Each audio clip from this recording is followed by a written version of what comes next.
What's up, y'all? It's your guy, eBay Fight Predictions in the building, and we are covering UFC 322. This is Fight Talk number 34, and I got my UK brethren, my boy Ed, in the building.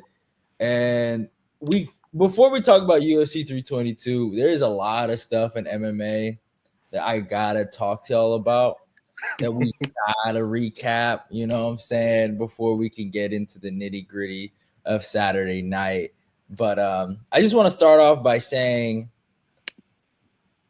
I told you so. I told you so. And I told you so. Brendan Allen will be a world champion. It might not be this year, but next year we're coming for the gold. You're done. I just want to say you guys are done. The Brendan Allen hate club, you're done. I would go bankrupt because you're done. That's all I got to say. We made RDR quit. We're the greatest ever in ONE FC already. They should just put us in the Hall of Fame of their trash company. You know what I'm saying? And yeah, Sean Strickland, you're next, buddy. You're next. So that's all I got to say. And then we also got to talk about, let's kind of like roughly talk about Alex Perry versus Uncle Live and what you thought about that. Oh, no, hold on. No, before we talk about that, like, what did you think about Brendan Allen's greatness? And you can only say positive things, Ed. I can only say positive. Yeah, do you know what it is? I gave him my word. I'd only say positive things, and I wouldn't troll. I thought the game plan was fantastic. I think the approach and the mindset, because I think a lot of people get almost intimidated by his like RDR's physicality and his presence and almost the pace he puts on you. Because sometimes, a bit like Dricker's, he kind of makes you fight his fight and he makes you look bad.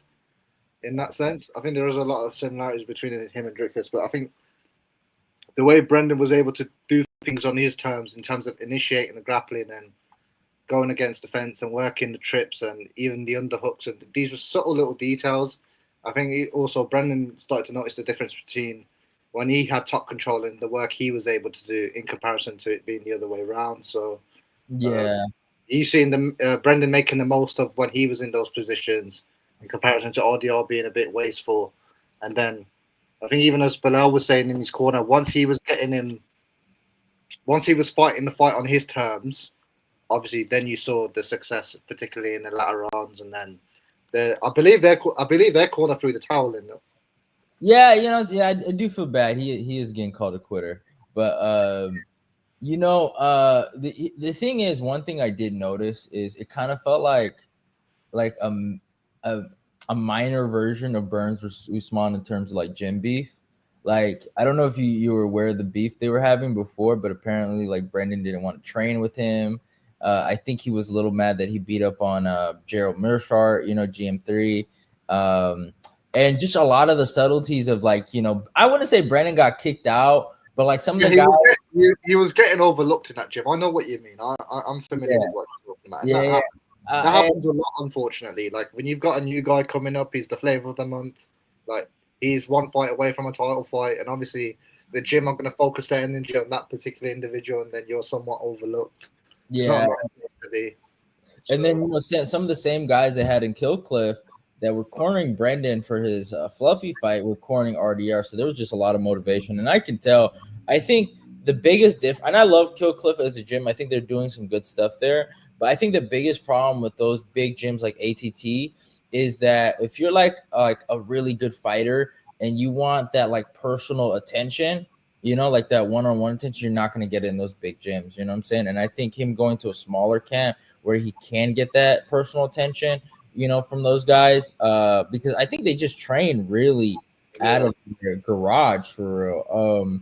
And yeah, it's just him, Bilal. I think Bahal Mendez, just like it's not really that big of a spot. And just a few coaches. I completely agree with you in terms of with these big gyms. Like I personally think, particularly in 2025, like I think MMA needs to become a bit more like boxing based in the sense of obviously you see these boxers, they've got their camps set up to them. Like it's no like coincidence. Aside from that Marab, who's in a relatively big gym. You look at Pantoja, his camp is focused around him. Like Leon was a former champ, his camp is very much focused around him. You got, Yeah.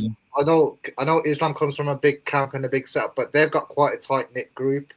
You're looking at all the champions like Alex Pereira. You're looking at Tom Aspinall, guys like this. Their camps are very much centered around them. It's not like, right, well, we're part of this multi-gym organizational group and we're going to appease every single schmuck and make as much money as we can. Like MMA fighters, a lot of them, particularly at the top end of the scale now, they're starting to realize that I need my own get together. And even you saw it with Bilal as well, and the differences he's made. Obviously, since going over to Habib and then he's fine-tuned it, he then obviously became a champion after the fact. And let's not forget Dricus Duplessis, who's the former middleweight champ, and as well as Hamza Chimaev as well, who's got his own setup. So I do think that's important.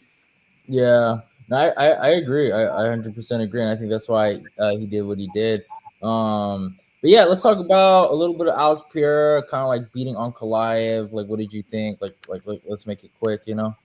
Yeah, I'm gonna summarize it very quickly. I think Pereira stuck it on him very early on, pinned him against the fence.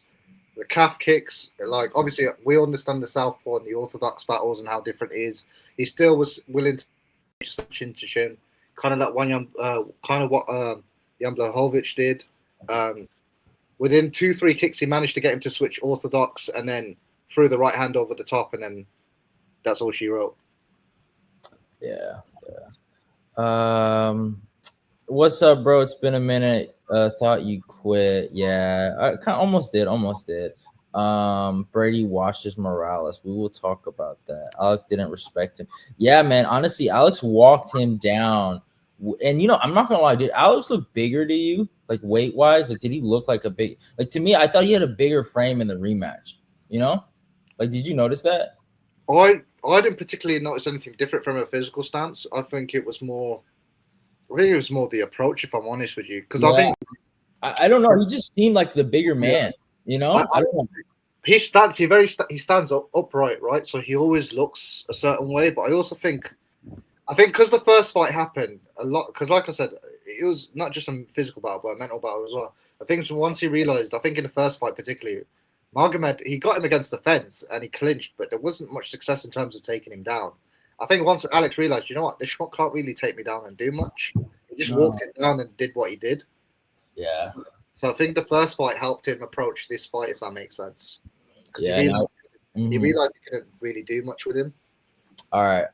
And okay, so yeah, no, I 100% agree. And then yeah, so let's talk about your boy Tom Aspinall. I think let's talk about that little controversy. So here's how I feel about it, honestly. I do feel like it was a foul, and I'm not going to be a hypocrite. I like Jeremy Stevens. I like Henry Cejudo, and they had similar situations. You know what I'm saying? So I don't know if I want to call them quitters in those situations, but I really thought it was very interesting how MMA fans kind of like look at fighters nowadays, because it's like they don't really break down the fights. It's hilarious. Yeah, they don't really break down the fights anymore. They kind of like, it's weird. Like once you have a bad moment, you're trash, and once you have a great moment, you're the man. And it's so funny how people viewed Gone just like 3 weeks ago. Like, just if you just looked at it, and now how they view him now is funny. And then you look at how they viewed Tom 3 weeks ago, and now how you look at him now. But in my opinion, like, and that's why I was telling you last time, this was gonna be the most competitive heavyweight title fight we've seen in a very long time, because I really do think Cyril presents the same kind of mirror matchup to Tom, because they're both bouncy. So I knew Cyril was going to give him a good fight. But it's just interesting that like now Tom's a bum, and it's kind of funny to me, you know what I'm saying? But I don't want to be like, I don't want to shit on the UK guy right now, even though I should, because all the shit you were talking. But yeah, I don't think Gon is like so much better than Tom. I really do think it's still a 50-50 matchup.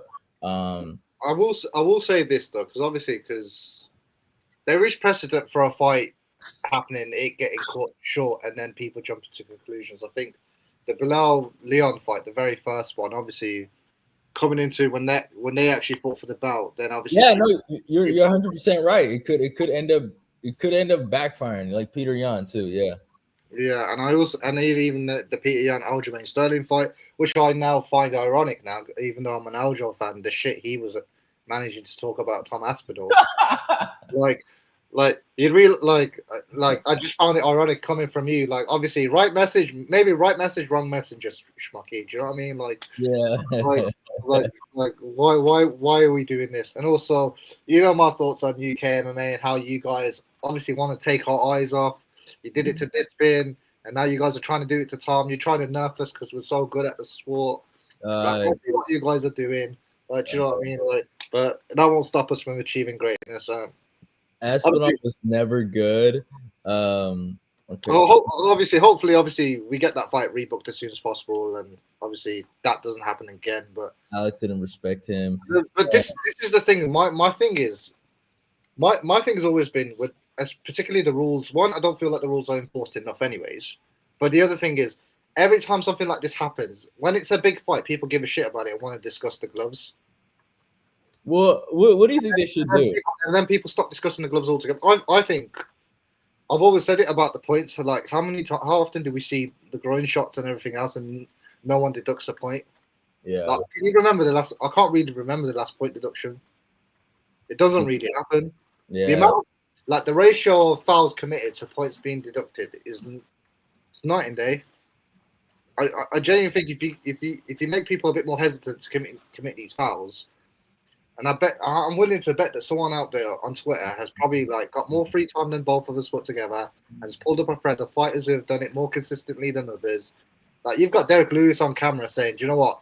Sometimes I need to take a 5-minute breather, so I'll hit someone in the balls." Like what the fuck, like. But Yeah.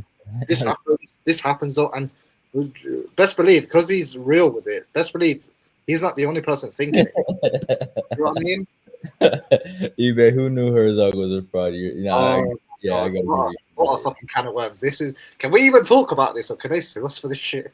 No. We could talk about it for sure. To see blood, possibly from one punch and disregard everything else. I don't fuck with Asmal that much. Yeah, and I agree. Leon was never good. Damn disrespect. He was calling people on Twitter stuff. Yeah, I know. I know. Blah's fucking trolling there. I told you, man. I'm manifesting it, man. We're about to take over the game. Like Gaultier trains out the UK, so I'm claiming him as a UK fighter. He's gonna win the 185 strap. We've got Tom Aspinall at heavyweight. Paddy's gonna knock out El Dwarfo, and we're gonna win the belt at 155. Leron's gonna win the belt at 145. Leon's getting the belt back at 170. Just wait for the British takeover. But British Empire Hefe 2026, we're coming. Man, okay. But no, it was interesting. I found it funny when Anthony Smith was talking mess too. Like I just thought, like it's so I don't respect, and I don't respect how people like I'm not an Aspinall guy. I'm just not. But I don't respect how you can bring this guy up just to tear him down. I don't get that. I do not understand that. And I think it's very interesting that these guys spent like the whole of last year saying, oh, he was going to beat John Jones. John was ducking him. And now he's like a fraud, But do you know what it also is? He's held to such a high standard that his average fight time is 2 minutes. So if he's seen going past 2 minutes, people go, hang on, what the fuck? Like, imagine you're performing to such a standard here that people think like you should end the fight in 2 minutes. Otherwise, you know what? You're not very good if you go past 2 minutes. But these are the same people saying, what happens when it goes past 2 minutes? It's like, do you want the answers? Do you want the answers to those questions or not? Yeah, no, I agree. Worth pointing out that Adesanya framed off the face in basically all of his MMA fights. I don't recall him ever poking someone. His fingers are never outwards though. Izzy doesn't. A lot of his hand placement and his stance. A lot of it's probably to do with his background and the way he trained. Because you remember when they changed the gloves originally? They changed it, and then John Jones didn't want to fight in those gloves, in it, so they changed it back. But yeah, but you know the weird thing about I miss those gloves a little bit because because they would have the gold gloves for the championship Yeah. belt. Yeah, How long did we? 3 months. yeah. People complained about the lack of as well. Nah, I miss it, bro. That was lit, bro. I mean, nah, but they were tripping, man. I was really sad when they. And then you remember the Dana White Contender Series? They have the blue gloves. Mm. Yeah, I was. That was yeah. They were tripping, but I mean, you know, it is what it is. What can you do? You know what it is, though? Maybe I'm such a horrible human being, but like the gold gloves felt too Bellatory for me, man. I was like, I didn't really dig the championship gloves. Nah, you're tripping, bro. Those were lit. It makes me feel like it made me feel. It reminded me of the B leagues, man. I was like, oh, I don't really like that. Yeah, I watched No. But yeah, there was less knockouts and supposedly more cuts. Yeah, that's why they got rid of them. They're just that, and obviously John Jones. I think before he pulled out the Stipe fight originally, like he was supposed to fight in those gloves, I think, and he kind of basically said, "I'm not fighting unless you change the gloves." There'll be something on Twitter on there somewhere because I do remember him not liking the new gloves. Yeah, But no, that was what John Jones wants, John Jones gets, right, guys? He will end up fighting on that White House card. That's the worst thing as well. yeah. He'll end up Hey, have you seen him talking? I knew he was gonna do it too. I knew he was gonna do it. the public apology thing. No, about about like Tom. Did you see that? Yeah, I've seen that. But yeah, the thing is, he talked about when things get tough, he quits. But he hit a pregnant lady with a car. What did you do in that tough situation? You ran away. So let's not talk about the UK, buddy. We retired you. So funny that the UFC was well aware of the eye poke issue for years, announced a new glove, and when asked how they deter eye pokes, they acted like it never crossed their minds, laughing my ass. Yeah, you know, what do you think like about them kind of like doing like bag gloves, like mitten gloves, like where they cover the like small. I know what you mean. Like the Whitman gloves. Yeah, Like those. I don't mind them. It's just I think certain gloves, particularly the ones that are too like that force your hands to be curved. It's like I would like them, but I think some fighters, especially if you're a particular style, I think the way it works is, I think the Pride gloves they're a bit more favourable to strikers, and I think that's why they don't want to go down that route where it's like, right, we can't really grapple with these gloves. Yeah, let me show you what I'm talking about, like for the people. So I'm talking about something like this, like where you still have your thumb and you can still gable grip. You can still do something like that, but in terms of grips, it's completely gone. Double legs, single legs, all that will have to be based on like almost like You'll have to retrain, and it's hard to do that. yeah, be based on like other techniques, like very simple takedown techniques. But wrestling, I mean, it would deter a lot of wrestling, and you would see more like high amplitude takedowns being. I don't know. Yeah, but if you're a high volume guy, someone like Marab, I mean, this would be more for a double, right? Because obviously, if you that's about it. Like a double, a single, yeah. like a head and arm throw. Yeah, like it would change a lot. You know what? I can't remember the last time a grown man pulled off a hidden arm throw. Yeah, it's not. No, I think it just doesn't happen, especially at the top. I think sadly, I think I remember. I think Marab did it to Corey. I was like, what was that? 2 pay-per-views ago. Fuck. Yeah, sicko. That's sicko. We schooled that supply teacher, that substitute. What did I tell you? And when he knocked him out.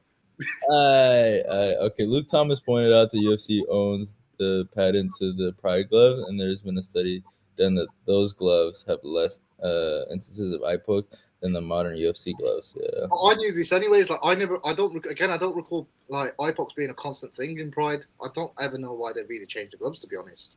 Well, yeah, I don't get it. But I don't know. Like I feel like you could change the gloves. It can't be a protective issue or a padding issue. Like I get it. I guess technology is different and stuff, and maybe you broke your hands a bit more frequently then. But it's like we didn't get eye pokes, and I think eye pokes only ever get discussed when it fucks up a main card of a pay-per-view. If it happens on the Apex card, nobody gives a fuck. Well, if it happens to like in a prelim fight, no one cares. Yeah, like, but it happened in a title fight in the UFC, you're like, oh fuck, like.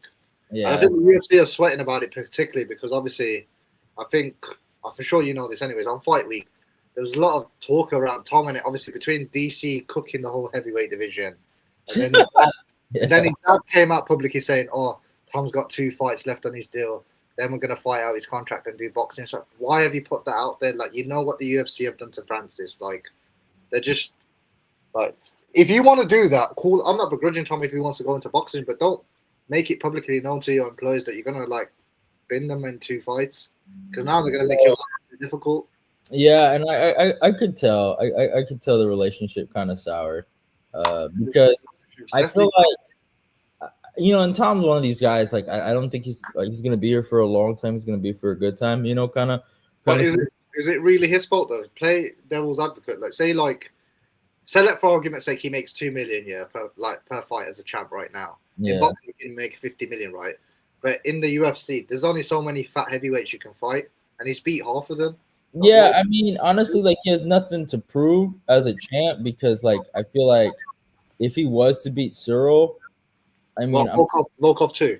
Is that what we're doing? yeah, Volkov too, and maybe Jalton, and Waldo Cortez Acosta is there. Oh, fucking hell. When that happened, I thought the very next card, really, guys, this is how MMA scripting works, man. It was crazy.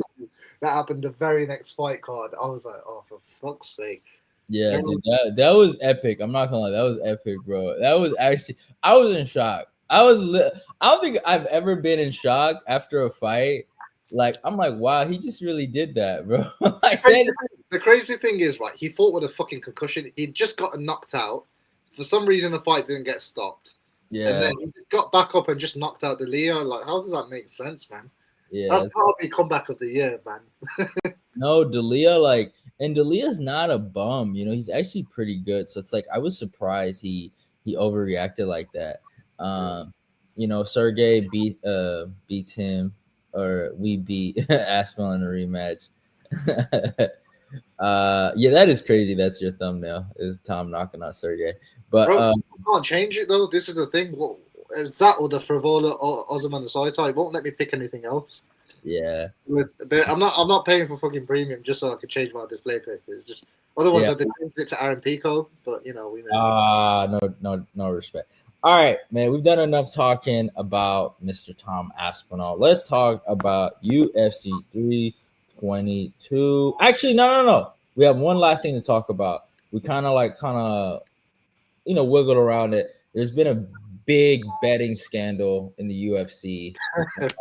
Isaac Bulgarian had a crazy fight actually. Isaac, I was actually kind of high on him a while back. I remember when he fought Christian Rodriguez. I remember he looked really good in that fight, and then he didn't fight for a whole year, and then he comes back and he loses to this guy like Yardy Dalov. And I know that guy's 10-0, but I'm like, what the fuck? Like he shouldn't have lost to him, I was surprised he lost to him. And then I'm seeing all these things on Twitter and the line movement, and I'm not gonna lie, I saw people talking about the line movement like maybe 3 weeks prior, and then Yeah. and then and then I started thinking about the camp he came from and the connections, and I was like, oh man. And then all these things start coming out right when he got caught up about these other fighters and then referees and then Jason Herzog. And I want to give my guy a lot of credit, Fuego, because Fuego called out Herzog in a fight I will always remember, and that was Marvin Vettori versus Paulo Costa. Fuego called him out because I don't know if you remember. I think he take a point. I'm not sure. I think he took a point from Costa. He took a point from Costa. Yeah, he did.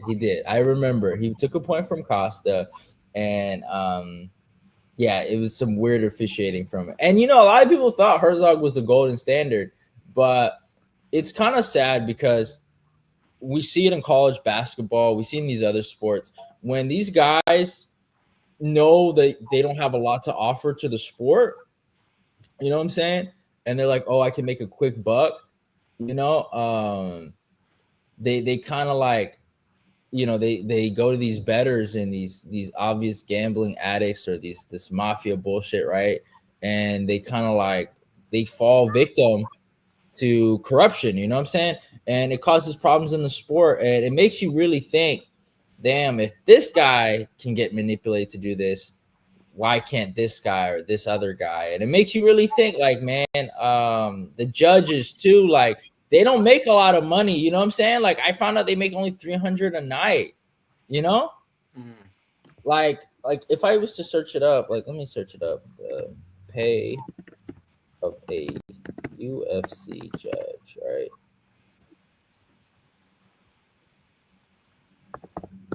It's not a lot. It's not, they I know they got like,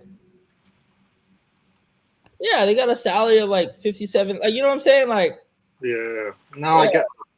You know, there's a couple of things I thought were interesting in terms of how it played, how the situation played out, and how it was handled. I thought if you're the UFC and you see the line and the odds going that fucking crazy, obviously I think Dana said they'd spoken to Bulgarian and he goes, "Yeah, I'm going to smash this guy. Don't worry."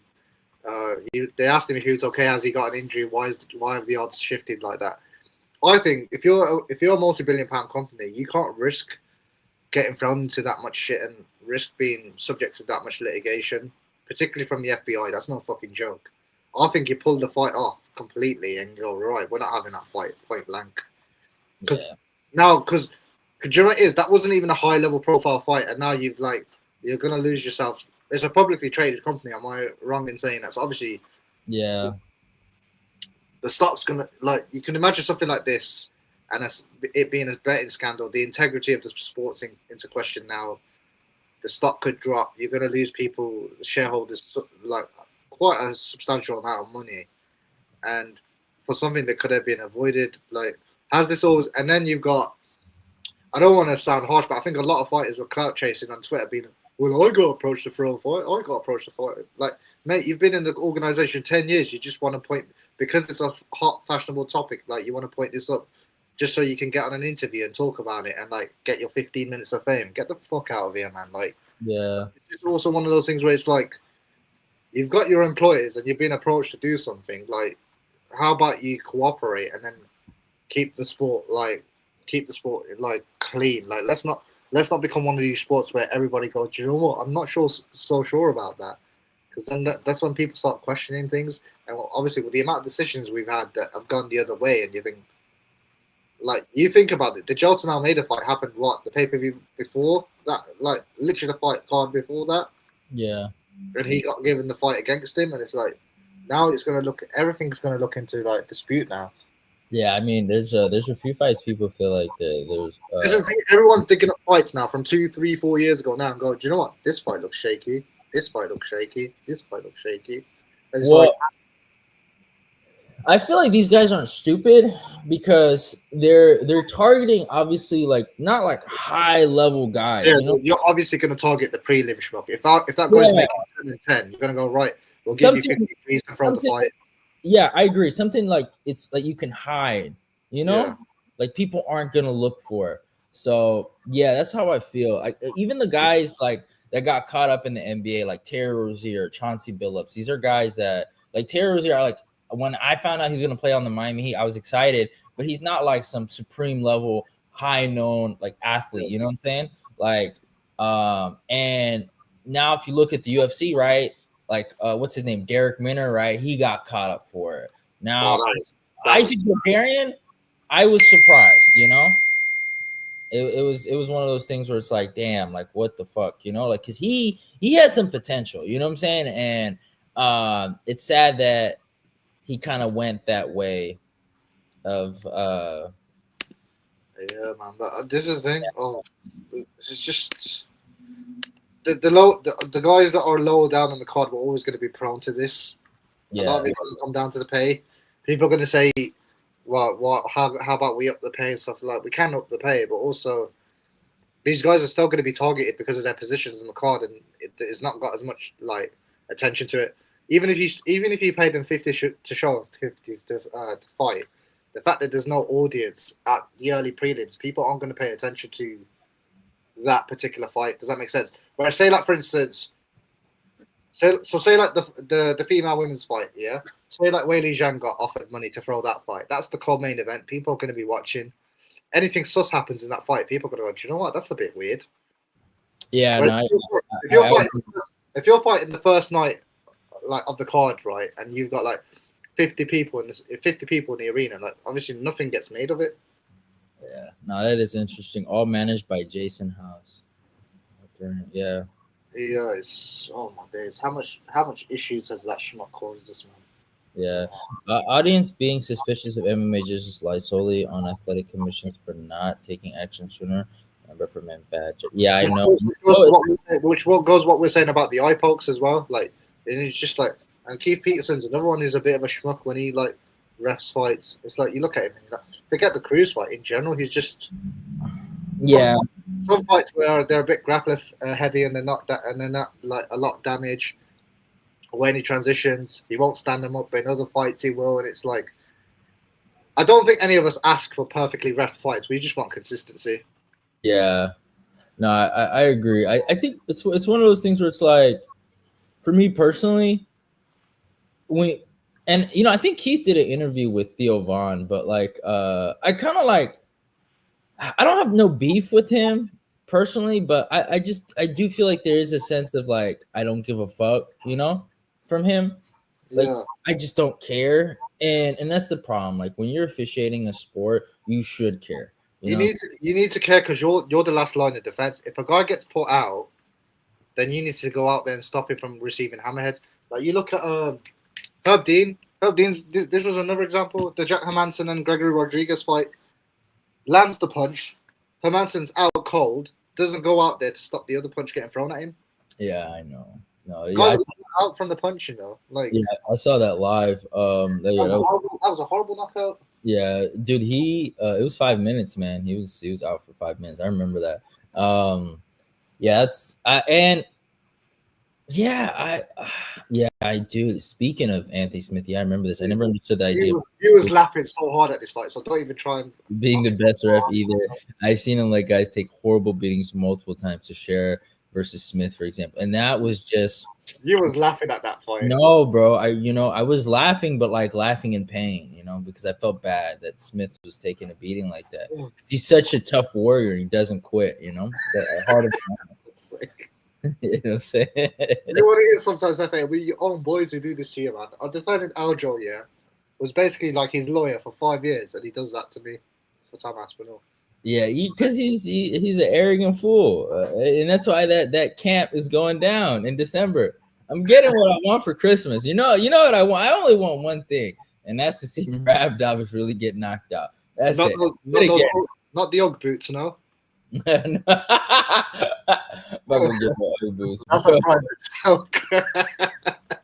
Armadillo and Turtle Guard.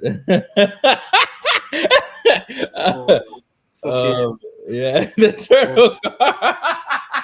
Bro, he wouldn't stop doing that. What was his problem, bro? I don't know, man. It's a defense, isn't it? But it's just, oh man, it upset me, man, because so many fighters had a lot to say about Tom. Terrence McKinney's another one, He was another one like saying shit. Like, I don't think the people understand. What do you expect it to do? Go out there and get knocked out? Like I saw Stipe in the first DC fight get eye poked, carry on, get knocked out. I've seen Izzy get eye poked by Nazarin Mava, try to aura farm and try to carry on fighting like Alex did, get knocked out. Like. It's the biggest. When the fights are that big, the stakes are even bigger. What do you want him to do? The world heavyweight title's on the line. No, but here's how I feel about it. If he can't fucking see, he can't fucking see. You know what I'm saying? Like, it was just, and the ref making Henry carry on fighting was crazy to me, though. Dude, and I didn't get it. And then I remember when Jeremy Stevens did it against Yair. He can't fucking see. Like, what do you want? Like, he's not gonna die for you. That ref had a fight. That ref had a bet on it going over 5 minutes. He made Henry fight. He's like, he's got to get to the second round somehow. Yeah. Side note: you guys ever Chad Mendes kissed himself for the Aldo fight after seeing what Merab, Batista, and Volk? I know it's such a sad, but different versions of I feel like Aldo. It's also a lot of fighters, they could have easier routes to success in their fights, and they just don't do it. Like, it just. Yeah. But it was hard, bro. I'm not gonna lie, it was hard. Mendez, like, he fought a different Aldo. I will say that. That Aldo, that was prime Aldo, you know? Yeah. Yeah, is a different guy, bro. He was full like walk you down mode, you know? So it's hard to like put Just him a in. menace for 15 minutes, so. Yeah. Um yeah, nah. But yeah, let's talk about UFC 322, man. The best card of the year. Yeah, man. So where do you want to see? You want to start main event? Now we'll save the best till last, won't we? What's the first fight in the main card? I mean, you know what? Let's talk a You little know, bit. they're all talkable fights. They're all really fun fights, aren't they? Yeah. Let's talk about the prelims and let's talk about our guy. Oh, they've just given Wellmaker like a dead body, haven't they? Yeah. Let's talk about our guy Bo Nickel, right? Let's talk about our guy Bo Nickel. He's coming Our back. guy, Bo Nickel. Wow. Yeah, our guy Bo Nickel. You know how I feel about Gingers, Hefe. Yeah, the American hero. He's going up against Rodolfo Vieira. I mean, Rodolfo looked good in his last fight. I was actually semi impressed with him against Citron Gore. Petrosky kind of whooped him. I don't remember that fight, but I do remember him fighting Armin Petrosian, and he looked good in that fight. I remember that. So this is a decent styles match. I remember Rodolfo had hype, and then it died after he fought Fluffy. It died because of Fluffy, yeah. I remember this because of the jiu-jitsu credentials. People talked about this guy like he was like an adopted Gracie, if I remember right. Yeah, he ain't ATT. Bo Nickel's free money. I have 20 on him. So it is an interesting matchup. You have Bo Nickel in a situation where he's gonna fight another jiu-jitsu guy. You know what I'm saying? And I remember when he fought Paul Craig, used that little bouncy movement. And his striking isn't trash, but he doesn't. It's not as good as everyone makes out, though. No, it's just the problem is it's like he's looking for counters instead of like creating them. He doesn't have an effective jab. He's kind of like looking for like a slip counter, like a pull counter, stuff like that. But he's not initiating offense to create offense, if you know what I'm saying. He doesn't set traps and have people make mistakes for him to capitalize on. Yeah, type shit, right? Yeah. So like, and he's very athletic, but so it should be interesting. But I do think Rodolfo will initiate the fight. I think he will have an active jab, so he will give him some things to play around with. But yeah, it's just like the kicking game. A lot of the stand-up game isn't there, and then the wrestling. It's been, I wouldn't say it got kind of exposed in MMA, but like I can tell his wrestling hasn't done the best in transitioning to MMA. You know what I'm saying? Against I mean, when I was watching the RDR fight, RDR was very like flowy, and he could flow wherever the fight went. You know what I'm saying? He had no problems. I felt like Bo, he was very hesitant to get the fight in the clinch. And then when we got him in the ground, he wanted to keep him there, but he couldn't, you know? And yeah, it felt like RDR was able to dictate where the fight went and Nickel couldn't.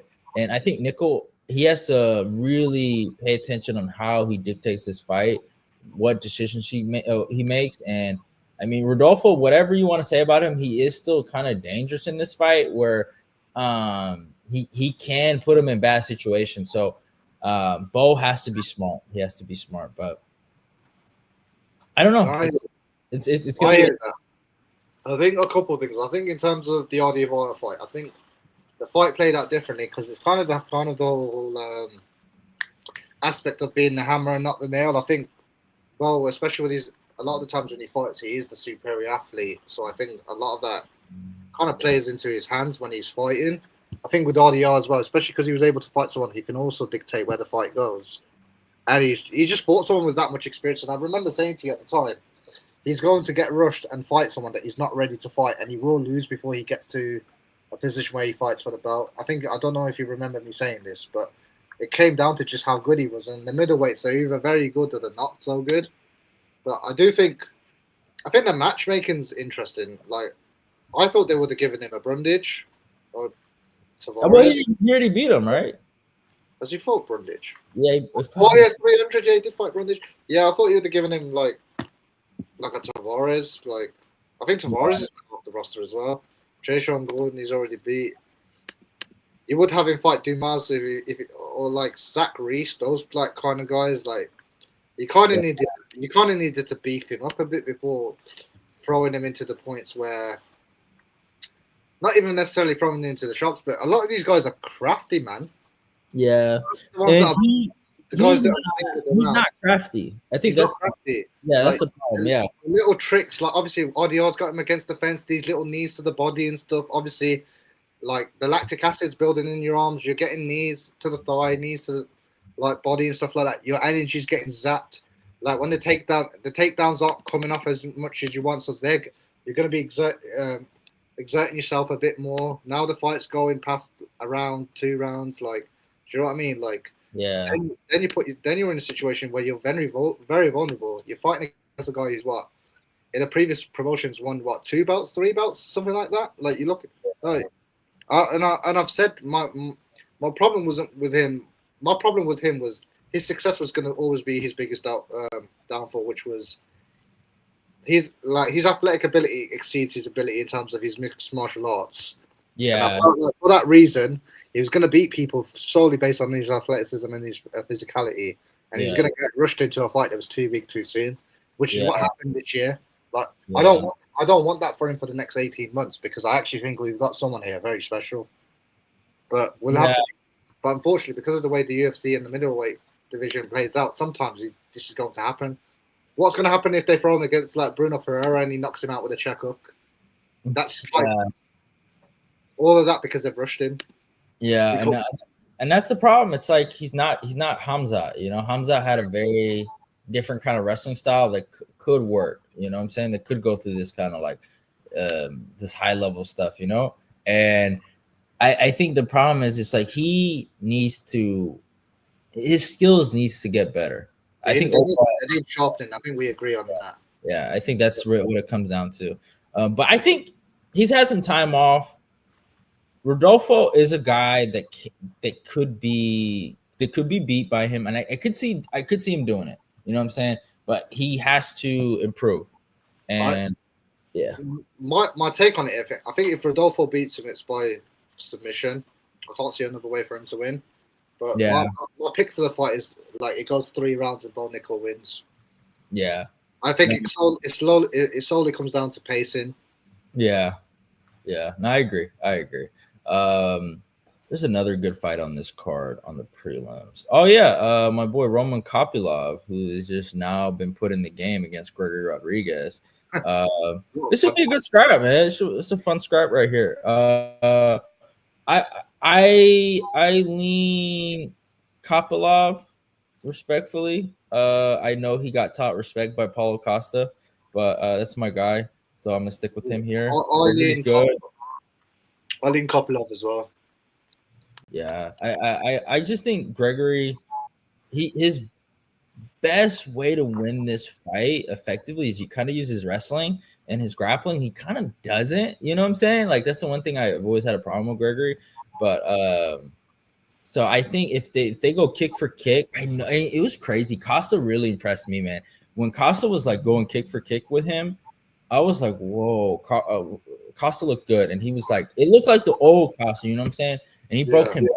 He broke him down. He looked like a top 5 contender in that fight. But yeah, I will say this though about Gregory. He looks a lot better against kickers as opposed to like guys who can fight in the pocket with him, like a Cannonier or a Ferreira. I do think like against Leroy Duncan and against Hermanson and like guys and like Marquez and guys like that. Like I did like in the Hermanson fight how he was cutting the cage off. I mean, especially when he pinned him against the fence and stuff like that. Like, I think that's not a guy you want to have pinning you against the fence. Because I always say this with kickers: if you crowd them, they're half their tools they've lost. And I wouldn't have. Yeah. Kopylov, I don't think is as good in the pocket, and I think Costa showed us bits of that as well. So I think if Gregory Rodriguez is able to control the cage, you could. I would have go past putting him on. Betting on him for a first round finish, but if not, I think Kopylov dances around him. But I feel like no one's really kind of exposed that body kick on Gregory. You know what I'm saying? And I felt like Chidi didn't really get to use it to his full ability. Like he was kind of like looking for knees up the middle, you know? And I feel like if Roman can get that like Southpaw versus Orthodox matchup and he can just start blasting with kicks, I think he can do some real damage. And he just has to take away the rear hand. You know what I'm saying? If he can just kick that rear hand, he's shut down. But yeah, no, it's a hard matchup. I know Gregory's coming off of a crazy knockout, but in my opinion, Jack Hermanson is like it's kind of one of those guys. It's like it looks good one fight and then not so good in another. Yeah, it's kind of hit or miss, you know. It's hard to gauge where he's at. But with Kopylov, though, I remember about the Buckley fight and some of the attributes Buckley's got that I think is applicable to Rodriguez in the manner in terms of how he walks forward and cuts the cage off. Obviously, before Buckley got finished and stuff, I felt like he was doing relatively well. Yeah, but it depends. Yeah. But to me, like if I was putting money on this, I'd bet Kopylov because Gregory's just notoriously a parlay killer. Like you put money on him to win and he gets knocked out. Like you can't make it up. Yeah, and then I like how Roman kind of dealt with Chris Curtis, who's kind of boxing heavy. So like I feel like he knows how to deal with that. But we'll see though. We'll see. Let's talk about the main card. Beneil Dariush versus Benoit Saint Denis. Man, this one hurts. Man, this one hurts. These are my boys. You know what's crazy? If you'd asked me to pick this fight 6 months ago, I'd have picked Benny. But Benoit looks like he's come back. Yeah. I'm actually.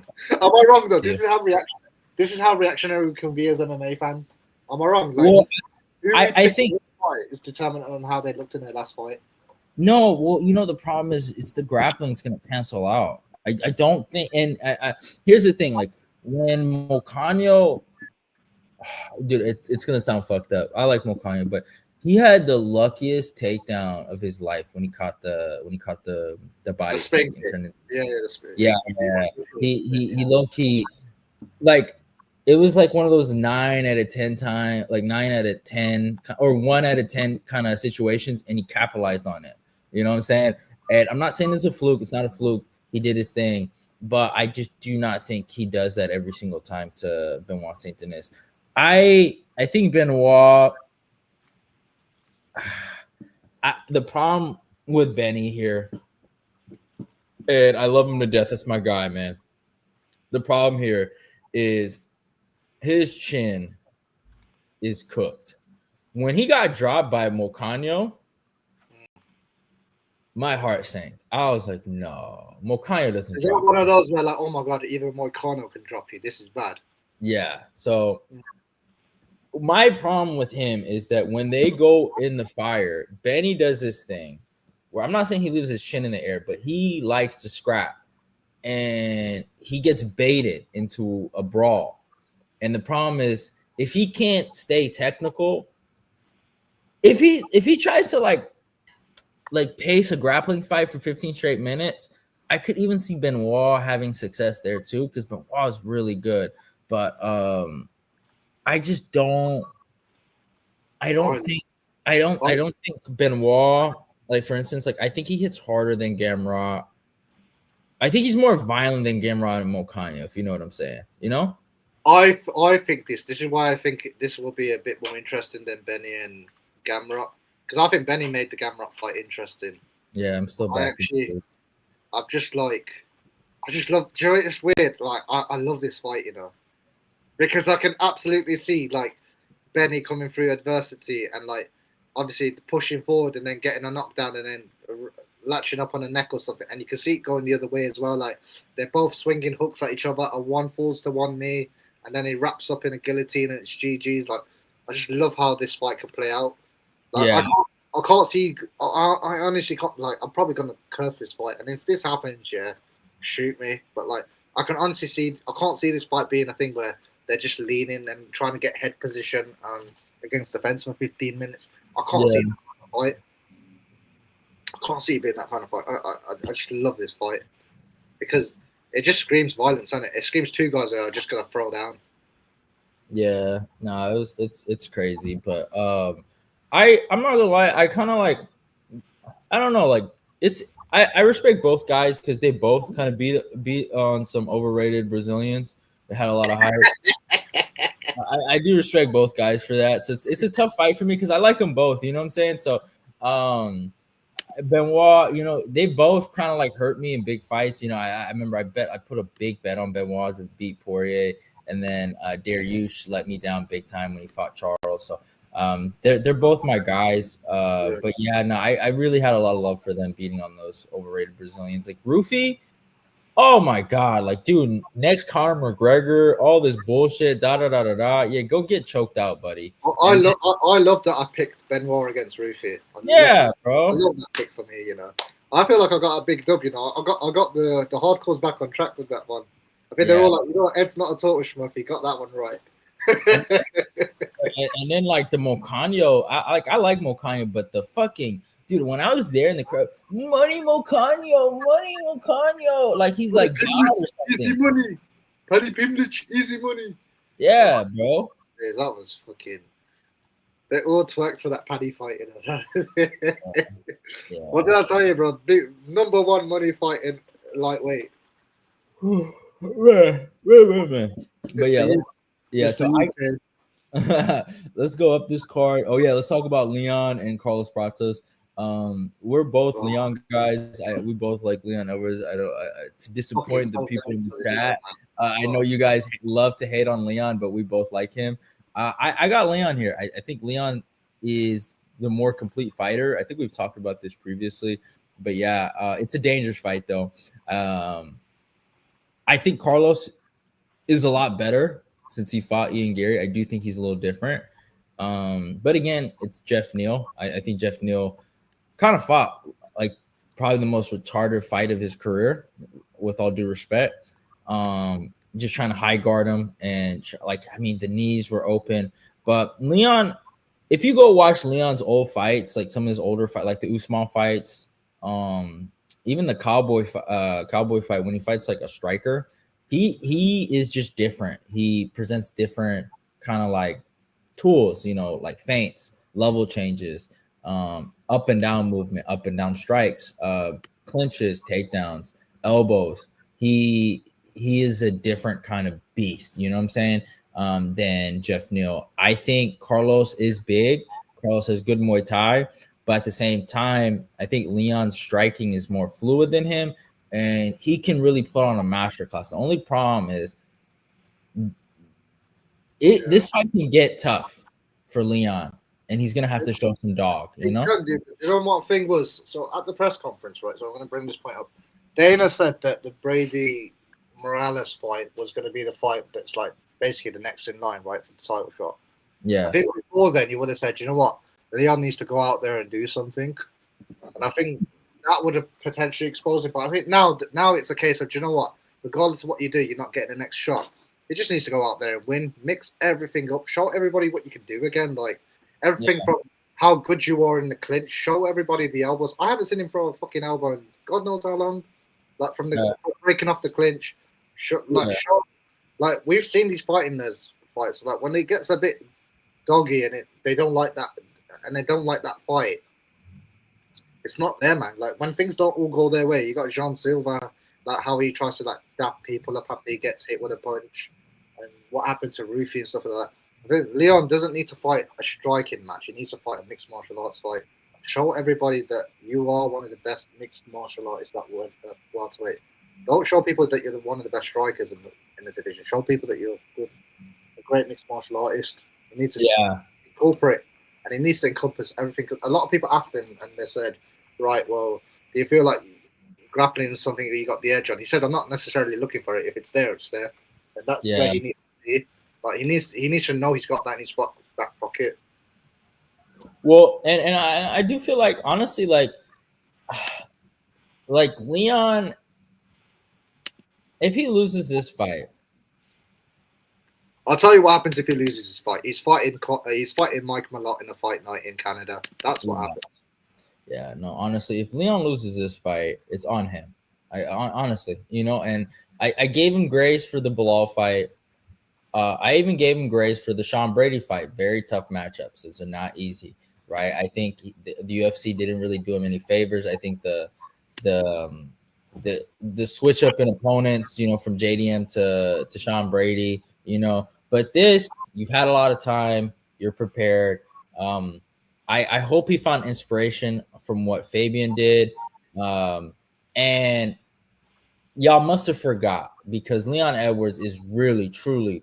I hate when and this is one thing I didn't like about Tom Aspinall, right? When they're talking about him, he is not the best UK champion ever. It's not Michael Bisping. It's Leon fucking Edwards, bro. And I'll stand by that. Well, we've got the Three Kings, man. What you doing? Don't fucking downplay the Three Kings. Like, yeah, the two other princes can go fucking. We got the Three Kings just because America don't have Three Kings. You've only got a princess at the moment. Like, you've only got Kayla Harrison, like with now. So let's not do this to us. Yeah, but I'm just saying, Leon, show him who you are. He can beat this guy. I really believe it. Yeah, it should be interesting. The fight should be interesting, but and Leon Edwards, I trust. And Leon, I trust. And Leon, I trust. Let's talk about Brady versus Morales. I'm gonna shock some people here. I don't know. I feel like you might be on the same wavelength I am. I think Michael might fuck this dude up. I think he might fuck him up, bro. Morales shocked me against Burns. I know some people are gonna be like, "No, you're tripping, eBay." Sean Brady obviously has the grappling edge here, but from what I've kind of heard from interviews and people talking, this kid can fucking grapple. And a lot of people are saying he has this Yoel kind of Romero aura. And if Brady don't come correct, he could end up like fucking Chris Weidman, bro, in New York. So I got Michael Morales first round TKO. I think he's gonna do it, bro. He's too big. I think he's too big for him. He's too athletic. And I think Brady, I don't think he's gonna be able to dominate him on the ground like he thinks he is. Damn, bro, 79-inch reach. I didn't know it was that. Dude, he's fucking huge, bro. And the only thing I have a problem with Michael Morales sometimes is like when he fought Jake Matthews, I thought he should have got him out of there, mind you. Yeah. And if you compare matchups, right? Like I think they have they have the Matthews matchup, and they both fought Burns. I think, and that might be it. Yeah. I think. Do you know what's crazy though? Like my boy Ramiz pulled out against this guy, because this guy was about to be 18-1 if that didn't happen, Stop it! Hey, why are you laughing? Don't laugh. I'm being serious. Don't laugh, Rabib. I tell you, this time next year when you're doing that, let's do the fighters to watch in 2026. If you don't pick Ramiz in 2026, yeah, like I know, like you're just like. You're unsubscribing, huh? You're done. I'm subscribing. You need to get a new co-host if that happens.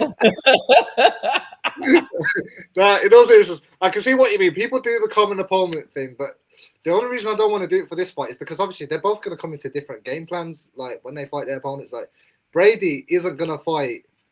Oh, and then another thing. One last point. This is a dumb fight to take right now for him.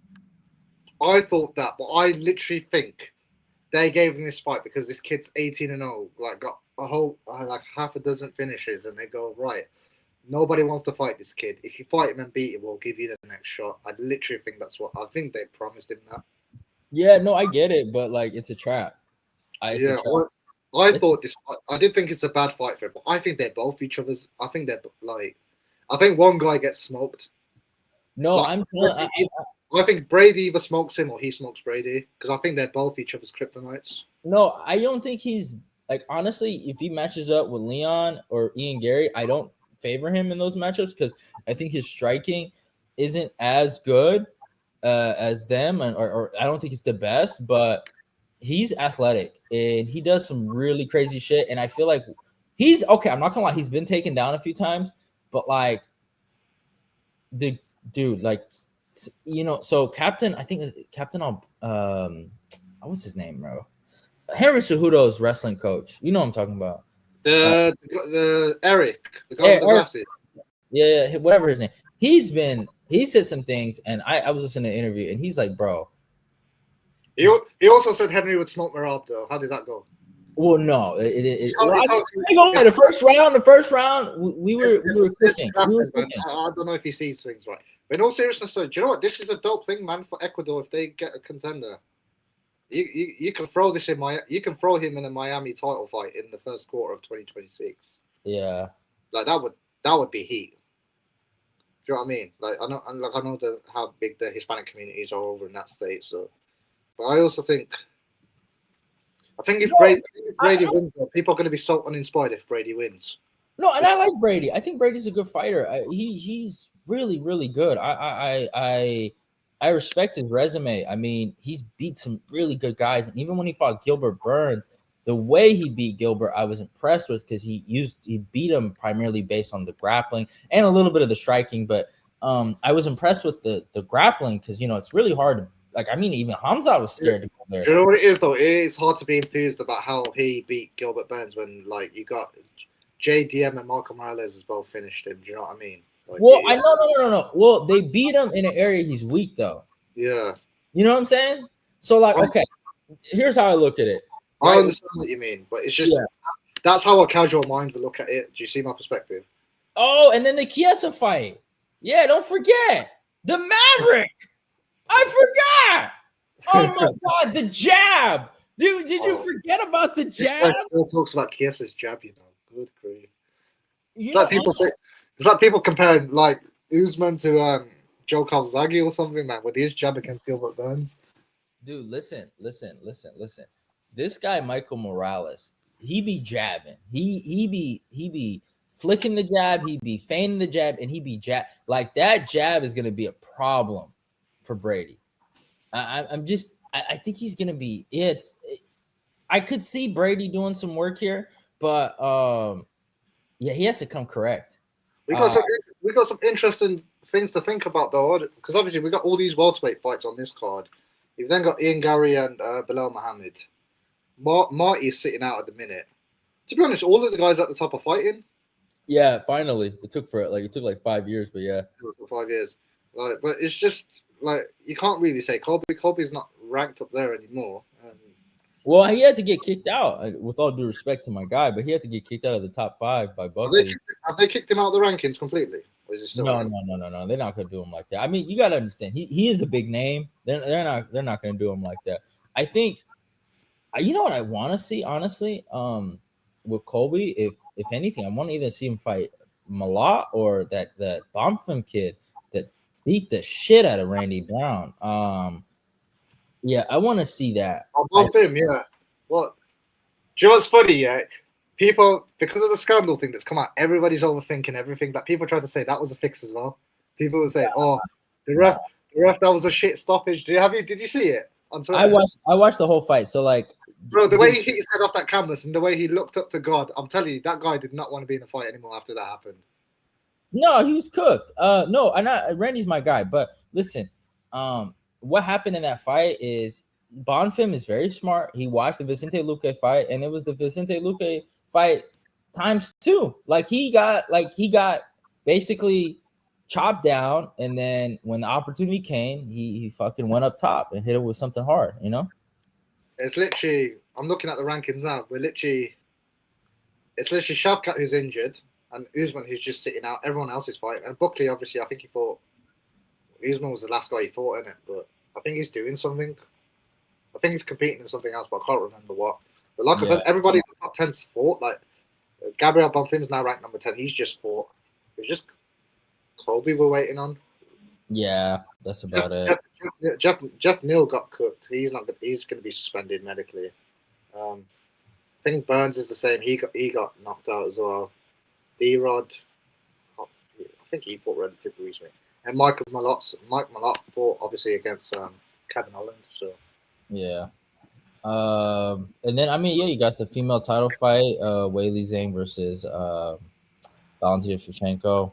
I lean towards Valentina, but I mean I could see Weili beating her. I think the age is kind of crazy. Oh, they're both never mind.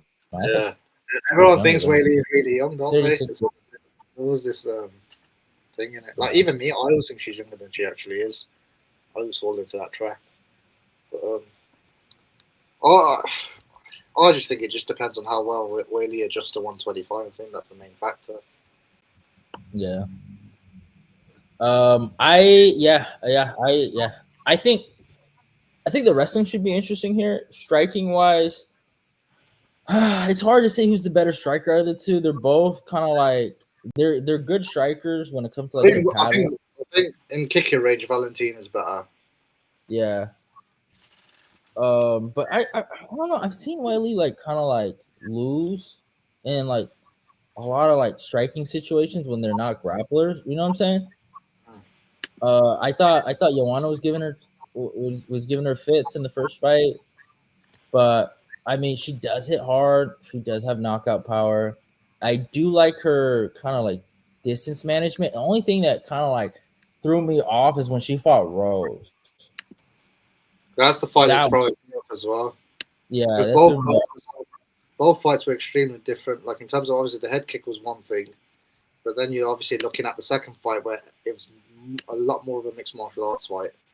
And I'm looking at Valentina, who obviously fought a similar game plan against Grosso, particularly the third fight. I do think if Valentina gets the wins on a couple of the striking exchanges, but manages to secure takedowns to secure the round, I think she can edge out a decision. Yeah, no, you're right. Yeah, it's gonna be tough. It's just, yeah. Who do y'all think is the grappling? That's the tough part because, like, I'm not gonna lie. When she fought Lemo, she kind of like used her grappling to win that fight and just dogged her. And then against Carla Esparza, she's fought a lot of like Whaley's fought a lot of grapplers. I think especially in her last like. A lot of them are more pure grapplers as opposed to secondary grapplers. Like Valentina's grappling is very in the back pocket, like she's primarily striking. So I do think, as much as I think the fight plays out on the feet, like Whaley putting on the extra weight, is she still going to be fast? Yeah, and then like I mean, how well is she going to do with the strength like difference? You know, is she going to be able to like deal with that? Like, because I do think Valentina's stronger than her. Yeah. But we'll see, man. Honestly, Valentina gets on that crucifix. It's GG's though. Yeah, I know, and it's like kind of interesting. I do respect Valentina because she refuses to leave. I thought she was cooked, bro. Honestly, I really thought she was cooked after Grasso. I thought she was done. So it's tough, you know. I do think though it's gonna be a decent fight because Whaley can push her. It's not gonna be like what's the other girl's name? The white girl that she fought. What's her name, bro? What, Shevchenko? Yeah.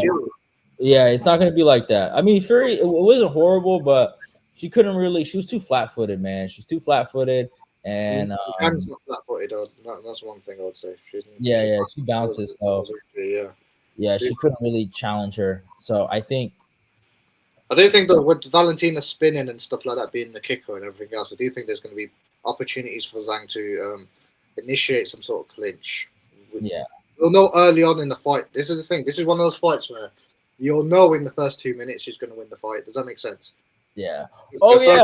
Oh, by the way, shout out to my girlfriend. She's actually going to be going to New York, so shout out to her. Forgot to shout her out. She wanted me to shout her out. And your invite got lost in the post, I take it. No, bro, my job was fucking hating. They won't let me take the days off. Yeah, crazy, bro. Crazy. But yeah, no, dude, it's wild work, man. It's wild work. But yeah, what's the height and the reach of these guys, man? Zhang's like very small, man. Yeah, let's see actually. So 5'2". Whaley is 5'5". No, Whaley's 5'4", and then Valentina's 5'5". It's like 65 to 63, 2-inch. Yeah, it's not too bad. You know what? It's quite hilarious when you see that they make humans this small, like the 60-inch reach. Fucking good lord. Yeah. So arms like that. Good. Let's talk about the main event. Let's talk about the best fight on the card, honestly. Islam Makhachev versus Jack Della Maddalena. You know how I feel about this matchup. I think Jack, I've been saying it for a minute, I think Jack's going to beat this kid up. I'm not the biggest fan of Jack Della, but I do think there are weight classes for a reason. I think Islam has been a bigger lightweight that beats up on regular lightweights and also featherweights. And I think this time he's going to finally meet his match. Islam has always been baited into brawls in his title fights, especially against Dustin Poirier. Very similar matchup here. And also, Islam, one thing I feel like he's been exposed for is his ground and pound. He does not have good ground and pound. And a lot of people might get mad at me for saying this, but watch the fights, y'all. Watch his actual fights. He does not have good ground and pound. He has great submissions, great ground control, but effective ground and pound, I don't see it. He is not that guy when it comes to ground and pound. He's not Khabib. I do not think he can effectively grapple for 5 straight rounds. He needs a quick finish. He needs a quick submission. He's more of a submission threat than anything. And I don't know how well he's going to deal with getting pop shotted. He's gonna have to be the better kicker here. You know what I'm saying? And I'm sorry. I'm just sorry to say it. Like he's gonna have to rely on that rear kick. He has decent boxing, so he can survive for a little bit. But if it gets to extended like moments, he's gonna get hurt. I just think that Della, even though I don't think he's the best welterweight, which is crazy. People are gonna get mad at me for saying this. I don't think he's the best. He's not though. But this is why I picked him to win the belt, because I thought circumstances will put him in a position. Exactly, and I do think the size is finally gonna fuck him. Like I swear, Islam Makhachev has gotten away with being a weight bully. He's finally gonna fight someone his size, and he's gonna get fucked up for it, you know. And it's gonna backfire on him. We literally saw Volkanovski almost like do the most disrespectful knockdown semi takedown defense moment in the 5th round, where he's basically putting his hand on his neck and telling him to kiss the fucking ground. You remember that? Like, it's like crazy. Like, and I swear to God, if Volk would have just turned it up on him, he would have. If Volk would have had 2 more minutes in that 5th round, he would have finished him. You know what I'm saying? No, I hear that. It's just, sure it is that I think there's frailties with both of them, innit? Which is, so I think in terms of the boxers that Islam has fought, particularly Volk and Dustin, I don't think he did that well on the feet. I really don't. Well, I give him credit for the Poirier fight because he had some moments. Like, his boxing wasn't trash, but people Poirier, say too go to the feet though. No. Yeah. No, you're right. It's more of the thing where I do think with Islam though, he's not, because they criticized Bilal's game plan, and I do think because they've criticized Bilal's game plan, it makes no sense for him to do all of the mixing.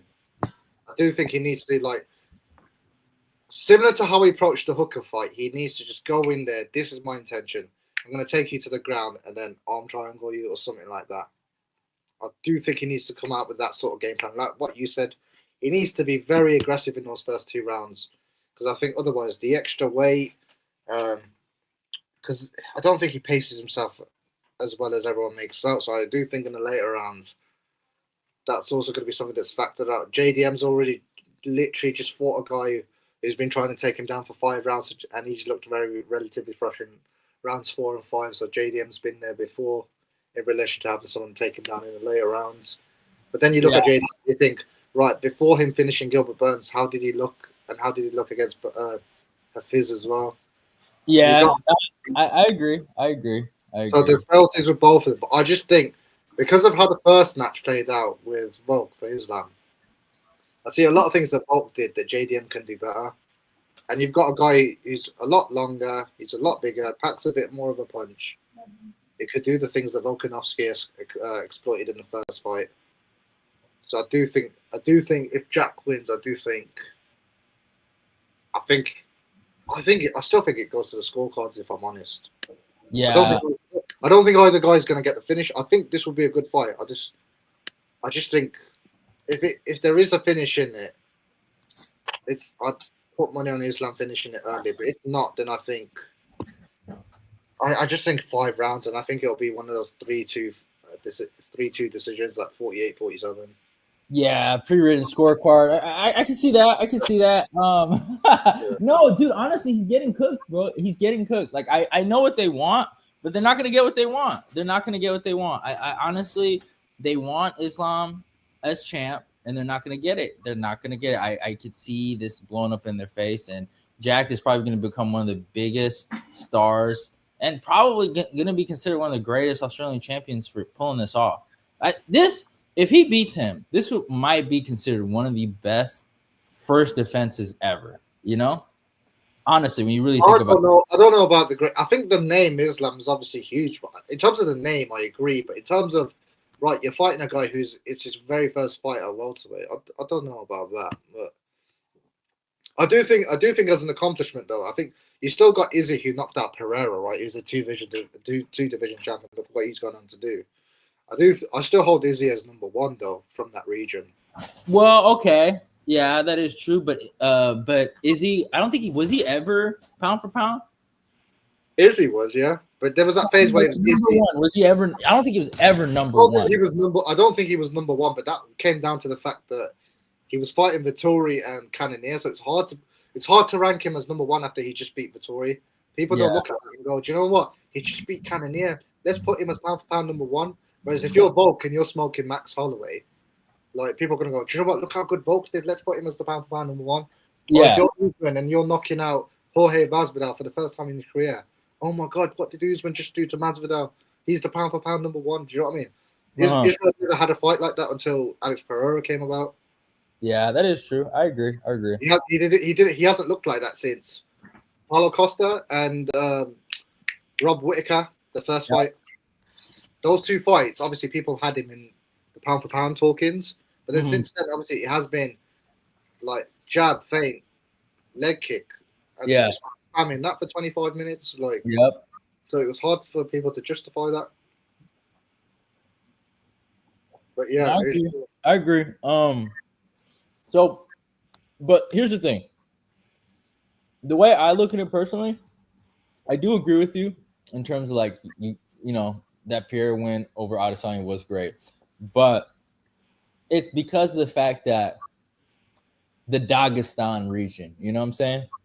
Because this is their god, you know, Islam Makhachev, and he can do no wrong, and he's considered, I mean, the greatest lightweight of all time. I honestly, I don't think anyone would ever give that to Izzy over Anderson. He's the second, but some people consider. I mean, you have Khabib though, so I mean, you know what? You could make that. You could argue that, but the thing is, this is their god.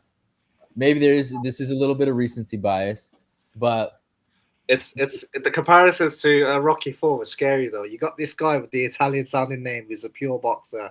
Yeah, it's this Russian machine. Yeah, we all know how Rocky IV played out, buddy. Yeah, so it's like I could see the Dagestani fangirls crying, and they have been losing.